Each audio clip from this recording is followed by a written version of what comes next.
last year. I know there were a lot of ups and downs for you. What did you take away from how you can be better? Just being consistent. I feel like that's the number one thing. No matter what you do in the professional job that you are doing, I just feel like being consistent is the number one thing, and I feel like that's one thing I lacked last year. Jermaine, would you say that one way to impress the coaches and your teammates is to start showing early on that you're changed, you're improving? Yeah, 100%. So, like I said, that kind of goes in with coming up with better habits. A better routine with being at the facility. Better rehab habits, and just better overall ways to become a better player. Whether that's just going over the plays, working on your body, hydrating, and all that sorts of things. Is there a wake up? You look back at last year.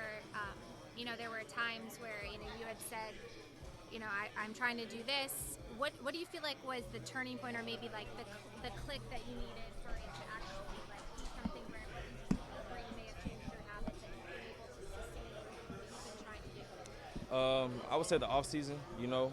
Having a lot of time off and a lot of time to come up with different routines and different habits and different ways to just it's pretty much just going to the other things like I was just saying earlier.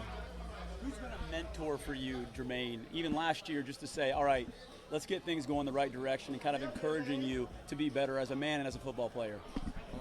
Chase and T have really done a real good job, helping me in and out of the facility and, talking with me, coming up with better ways and, listening to some of their habits and ways that they stay consistent and, just better overall connection with my teammates. What's the best advice you've gotten? I don't really want to talk about the best advice, but I will just say consistency has a lot to do with it. Are you excited to kind of prove that you are the guy that the Bengals drafted still this year? Mm-hmm. For sure. How difficult was that for you when the team decided to not bring you to that final game of the season? Nobody should be happy with it, and I was very disappointed, but it's something that I moved on from and grew from, and can't wait. Really looking forward to this year.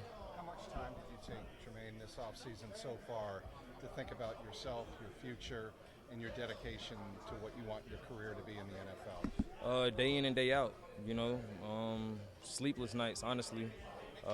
Just sitting there thinking. I could sit there and just think about football all night, and it's just something that I love, and something that I really, enjoy doing. So I want to do the best that I can to, be the better player I can be. Do you think the Bengals are giving you a second chance? I won't look at it like a, chance. I just look at it, they're, my coaches, and they really believe in me. So